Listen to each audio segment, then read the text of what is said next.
ಆಗ್ತಿರುವಂತಹ ಸಂದರ್ಭದಲ್ಲಿ ಸಿಬ್ಬಂದಿ ಸಾವನ್ನಪ್ಪಿದ್ದಾರೆ. ಹೃದಯಾಘಾತದಿಂದ ಬಿಎಲ್ಒ ನಟರಾಜ್ ಸಾವನ್ನಪ್ಪಿರುವಂತದ್ದು. ಬೆಂಗಳೂರು ದಕ್ಷಿಣದಲ್ಲಿ ಬಿಎಲ್ಒ ಆಗಿ ಕೆಲಸವನ್ನು ಮಾಡ್ತಾ ಇದ್ರು. ಕೆಲಸಕ್ಕೆ ಅಂತ ಹೋಗಬೇಕಿದ್ದಂತಹ ವೇಳೆ ಬಿಎಲ್ಒ ಸಾವನ್ನಪ್ಪಿದ್ದಾರೆ ಹೃದಯಾಘಾತದಿಂದ. ಸೊ ಇತ್ತೀಚೆಗೆ ರಾಜ್ಯದಲ್ಲಿ ಒಂದು ಕೂಗು ಕೇಳಿ ಬರ್ತಾ ಇದೆ. ಬಿಎಲ್ಒಗಳಿಗೆ ಒತ್ತಡವನ್ನು ಹಾಕಲಾಗ್ತಾ ಇದೆ, ಪ್ರೆಷರ್ ಹಾಕಲಾಗ್ತಾ ಇದೆ, ಸ್ಟ್ರೆಸ್ಸಿಗೆ ಒಳಗಾಗ್ತಾ ಇದ್ದಾರೆ ಅಂತ. ಈಗ ಭುವನ ಸಾವನ್ನಪ್ಪಿದ್ರು ಆಕ್ಸಿಡೆಂಟ್ ನಲ್ಲಿ. ಈಗ ಬೆಂಗಳೂರಿನಲ್ಲಿ ಒಂದು ಸಾವಾಗಿದೆ. ಬಿಎಲ್ಒ ನಟರಾಜ್ ಸಾವನ್ನಪ್ಪಿರುವಂತದ್ದು. ಬೆಂಗಳೂರು ದಕ್ಷಿಣದಲ್ಲಿ ಕೆಲಸಕ್ಕೆ ಹೋಗಬೇಕಿತ್ತು ಬಿಎಲ್ಒ, ಆದ್ರೆ ಹೃದಯಾಘಾತದಿಂದ ಸಾವನ್ನಪ್ಪಿದ್ದಾರೆ. ಸೊ ಹಾಗಾಗಿ ಇವರಿಗೂ ಕೂಡ ಏನಾದ್ರೂ ಪ್ರೆಷರ್ ಇತ್ತಾ, ಸ್ಟ್ರೆಸ್ ಹಾಕ್ತಾ ಇದ್ರ, ಒತ್ತಡಕ್ಕೆ ಇವರು ಕೂಡ ಒಳಗಾಗಿದ್ರ ಅನ್ನುವಂಥ ಪ್ರಶ್ನೆ ಇಲ್ಲಿ ಉದ್ಭವ ಆಗಿದೆ. ಬೆಂಗಳೂರು ದಕ್ಷಿಣ ಭಾಗದಲ್ಲಿ ಇವರಿಗೆ ಕೆಲಸವನ್ನ ನೀಡಲಾಗಿತ್ತು. ಬೆಂಗಳೂರು ದಕ್ಷಿಣ ಕ್ಷೇತ್ರಕ್ಕೆ ಹೋಗಿ ಮನೆ ಮನೆಗೆ ಹೋಗಿ ಎನ್ಯುಮರೇಷನ್ ಫಾರ್ಮ್ ಅನ್ನು ಕೊಟ್ಟು ಫಿಲ್ಅಪ್ ಮಾಡಿಸಿ ಕೆಲಸವನ್ನ ಮುಗಿಸ್ಕೊಂಡು ಬರಬೇಕಿತ್ತು.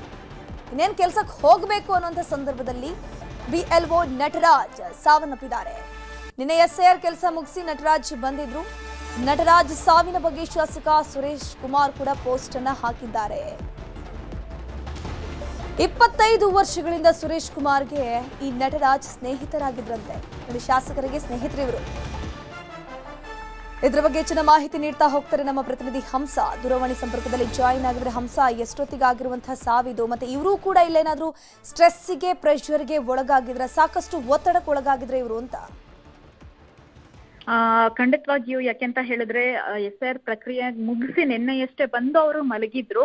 ಸೊ ಮಲಗಿದ್ದ ವೇಳೆಗೆ ಅವ್ರಿಗೆ ಹೃದಯಾಘಾತ ಆಗಿರುವಂತದ್ದು. ಸೊ ಅವ್ರನ್ನ ಒಂದು ಕೊನೆಯ ಟೈಮಲ್ಲಿ ಆ ಗೋಲ್ಡನ್ ಮೂಮೆಂಟ್ ಅಂತ ಏನಿದೆ, ಆ ಒಂದು ಮೂಮೆಂಟ್ ಅಲ್ಲಿ ಅವ್ರನ್ನ ಉಳಿಸ್ಕೊಳ್ಳೋದಕ್ಕಾಗಿಲ್ಲ. ಯಾಕಂತ ಹೇಳಿದ್ರೆ ಮನೆಯವರು ನಿದ್ದೆ ಮಾಡ್ತಿರಬಹುದು ಅನ್ನುವಂಥದ್ದನ್ನ ಅಂದ್ಕೊಂಡಿದ್ದಾರೆ. ಆದ್ರೆ ಬೆಳಗ್ಗೆ ನೋಡಿದಾಗ ಅಷ್ಟೇ ಗೊತ್ತಾಗಿದೆ ಅವ್ರಿಗೆ ರಾತ್ರಿಯೇ ಹೃದಯಾಘಾತ ಆಗಿದೆ ಅನ್ನುವಂಥದ್ದು.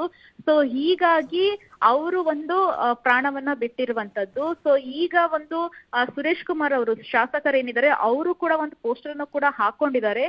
ಈಗ ಇವರು ಸತ್ತಿರುವಂತಹ ನಟರಾಜ್ ಅವರು ಸುರೇಶ್ ಕುಮಾರ್ಗೆ 25 ವರ್ಷಗಳಿಂದಲೂ ಕೂಡ ಪರಿಚಯ ಇದ್ರು ಅನ್ನುವಂತಹ ಒಂದು ಭಾವುಕವಾದಂತಹ ಒಂದು ಪೋಸ್ಟರ್ ಅನ್ನು ಕೂಡ ತಮ್ಮ ಒಂದು ಸೋಷಿಯಲ್ ಮೀಡಿಯಾ ಖಾತೆಯಲ್ಲಿ ಹಾಕೊಂಡಿರುವಂತದ್ದು.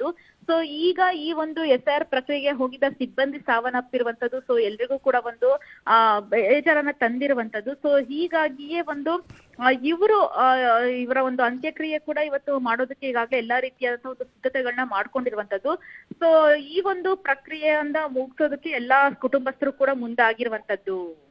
ಹಂಸ ಶ್ಯಾಮಲ, ಈ ಹಿಂದೆ ಕೂಡ ಇವರ ಆರೋಗ್ಯದಲ್ಲಿ ಏನಾದ್ರೂ ಸಮಸ್ಯೆಗಳು ಇತ್ತಂತ, ಅಥವಾ ಹಾರ್ಟ್ ಅಟ್ಯಾಕ್ ಈ ಹಿಂದೆ ಒಂದ್ಸರ್ತಿ ಆಗಿತ್ತಾ ಹೇಗೆ, ಅಥವಾ ಇದೇ for the first time heart attack ಆಗಿ ಅವರು ಡೆತ್ ಆಗಿರೋದಾ ಅಂತ?